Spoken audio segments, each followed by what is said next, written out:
Before we talk about the chapter, I will say I very much enjoy the first volume cover of Guardian the Witch.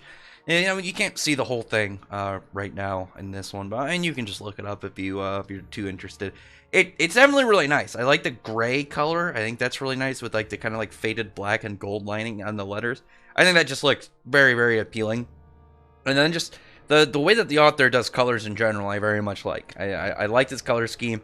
I like Fafnir and Manasva's color palettes. I think they both look really nice, and I'm really hoping that the series survives the axe in order to get more. Maybe with Promised Neverland and Kimetsu no Yaiba ending, that they'll have like a little bit extra time to try and put out like Guardian of the Witch and stuff. Maybe they won't end it as they normally would, since they don't have any other like they just lost like two big series. At least that's what I can keep some hopes on. But as of right now, I know that the series hasn't been like too well received. I don't see a lot of people talking about it, which is unfortunate because I like it so far. I like the characters. I like the main cast with I mean, not as okay, but I like Fafnir and I like Manasva. I think they're both really interesting. I like these new two characters, Spica and Cloud. I think they're both pretty cool.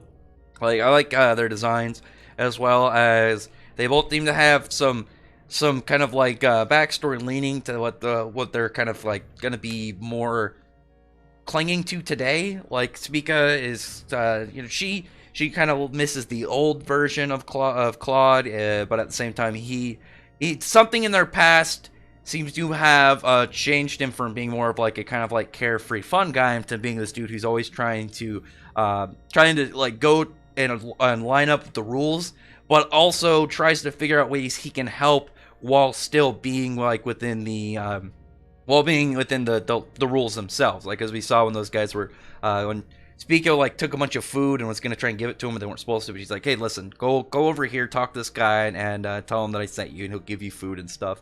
And he's just trying to do his job, and we don't know what exactly changed him in his life, but very intriguing when you have like some of these characters like early on, and we're already finding out some stuff about them.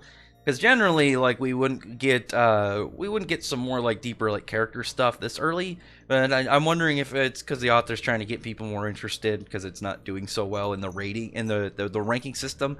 Because I already said like Manasva and Fafnir both had a really good character moment a couple chapters ago where they were blaming themselves for being on the run and putting them at blame for everything that bad that's going on, but they both had to kind of like realize that it's something that they decided together, and they had to stop really blaming themselves and really look towards the future instead of just trying to like wallow in the past and stuff that happened.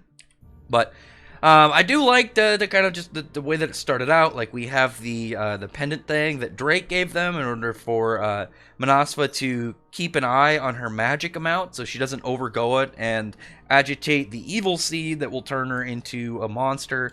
And also the little fire shield that she gave Fafnir is pretty cool. I like that. I like some of the small scale magic buffs that they're getting. I think that's really cool. I think that just as the way that the series is being more presented in the fighting system, I think is really cool.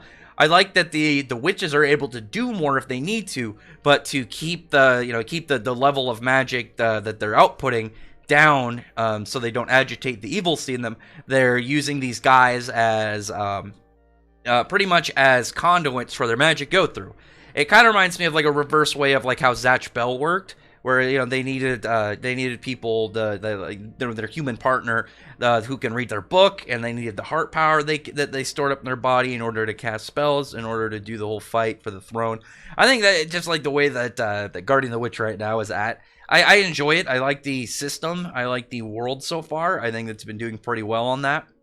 Like just some of the smaller stuff too, like with Fafnir's shield. The fact that on top of it just having normal like shield aspects to it, when it's being used, it also like was like shooting out fireballs to defend Fafnir. So it's got a level of offense with its range. I thought that was pretty neat. And then how Cloud just kind of like used his magic with it, because he's got gravity magic, all nice and fancy, and the way that he's using it and utilizing it to his advantage, and using it for platforming, using it for kind of like ranged attacks by like shooting like rocks at him with gravity manipulation, making like controlling rocks like swirling around the swords to like enhance his strikes and to have more than just like, oh, it's not just the blade. He's also got this this like stream of stone that he can thrust at you at any point while using it. But while they're going at it, there's like some obvious like stuff that they're gonna have like brought up, like the fact that Spica doesn't seem to really think that they're bad people, and Claude's like, listen, it doesn't matter if they're good or bad. They're breaking the law, they're breaking the rules, then the guidelines that we're supposed to all live by, and it's just you're just having some more internal struggle between those two, which is interesting, but. She ends up just kind of like letting her demons kind of flare up in her magic, and she's just not letting them break and not letting this position get past them. And it puts like a straight 100 times gravity on Fafnir, just completely like pushes him down, like crushing the ground around him and being too much for him. And from that, like it looks like he lost. Like it doesn't look like he's getting out of this, at least currently. I'm wondering like what exactly it would go for, because.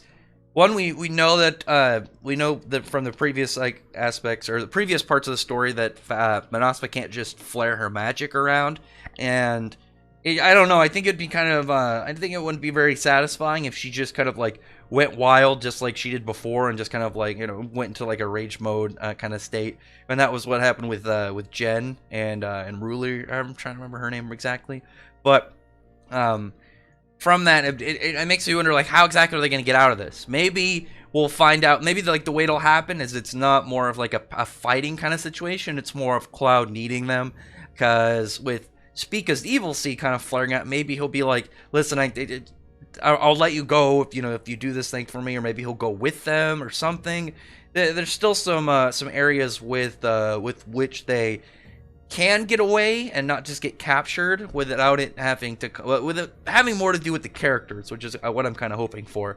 So I do like this guy. I think his design is really cool. I like this rapier sword kind of like gravity manipulation. He's pretty cool. I like Spica's design too. I think she seems pretty interesting. So we'll see, because also they need some more allies. I mean, maybe this guy will be the rival character, because we haven't even gotten the rival yet. But maybe it'll be this dude. Who knows? Either way, though, interesting stuff so far. Like I said, I liked I liked the way that the characters' powers were shown this chapter. I liked the kind of like a little bit of internal struggle between them as well.